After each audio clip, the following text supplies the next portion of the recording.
Allez, le CAC 40 commence en légère hausse cette semaine qui s'annonce chargée tant du point de vue des publications macro que microéconomiques. L'indice finit sur une progression de 0,28% vers les 6276 points et des volumes toujours faibles, 2,66 milliards d'euros sur la journée. Aux États-Unis aussi, c'est le vert qui domine sans excès. Environ un tiers des entreprises du S&P 500 doivent publier leurs résultats cette semaine, dont les GAFAM.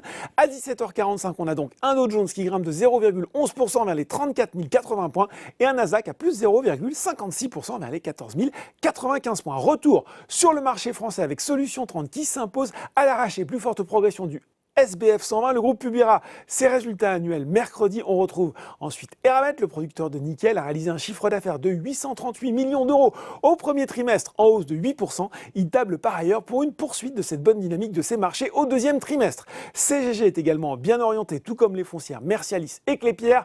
Les bancaires aussi étaient à la fête, à l'image de Société Générale, BNP Paribas et Crédit Agricole, tout comme les valeurs de l'aéronautique avec Airbus et Safran. L'info du jour, elle concernait Lagardère. Le titre a grimpé de 3,5% alors que le groupe, qui est une société en commandite par action, a confirmé qu'il étudiait sa transformation en société anonyme. Alors une évolution de la gouvernance qui ferait perdre à son patron Arnaud Lagardère le contrôle absolu. Selon la presse, le dirigeant aurait accepté de renoncer à son statut protecteur en l'échange d'un poste de PDG jusqu'en 2026 et l'équivalent d'environ 200 millions d'euros en nouvelles actions. Dans le rouge, cette fois-ci, c'est une séance de baisse certifiée pour Bureau Veritas qui signe le plus fort repli du SBF 120. C'est notamment lié à la dégradation de recommandations d'UBS. Le bureau d'analyse de la banque suisse est passé d'achat à neutre sur le titre en raison justement de sa récente performance, mais il a légèrement relevé son objectif de cours de 25 à 26 euros. Derrière, Atos reste sous pression depuis le début de l'année. La SS2I signe d'ailleurs la plus mauvaise performance du CAC 40 et de loin avec un repli de près de 23%. Séance compliquée enfin pour